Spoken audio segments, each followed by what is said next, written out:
So my father was actually a minister and trained for the Church of England as a young man, but discovered Buddhism through the Buddhist Lodge in London and took a major detour.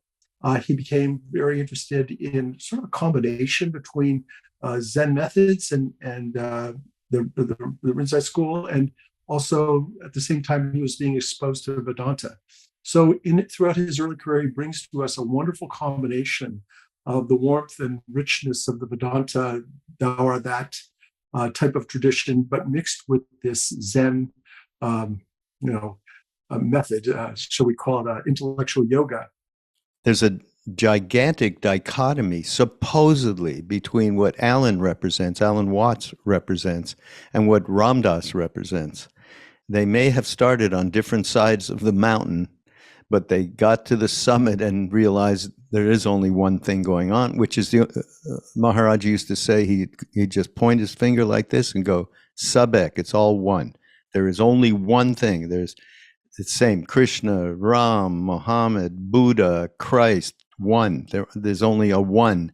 And that really was a huge turn of events for us in terms of thinking we were going to a Hindu guru or anything like that, because it was not that. Even though, like Alan, he picked up stuff from Vedanta that worked for him. We picked up stuff in Bhakti Yoga that worked for him, but also with Buddhism. And so this combination of the two of them is absolutely unique, really marvelous. Yeah, that combining of philosophies, they both did so well.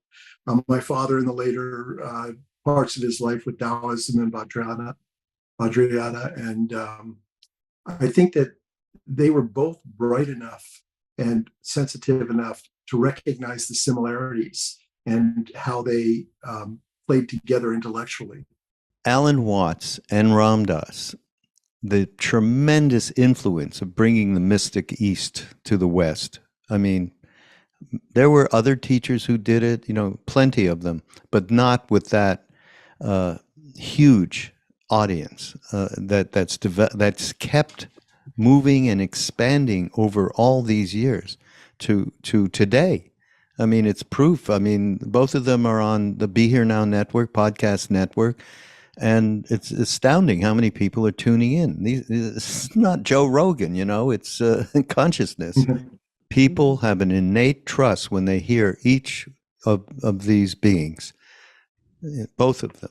And I can only describe it as that trust which leads to what both of them prescribed: intuition. Connect with your intuition and be able to then get into a real flow where you can not just nourish yourself, but those around you. What we do in these practices is quiet down the interference patterns that prevent us from trusting.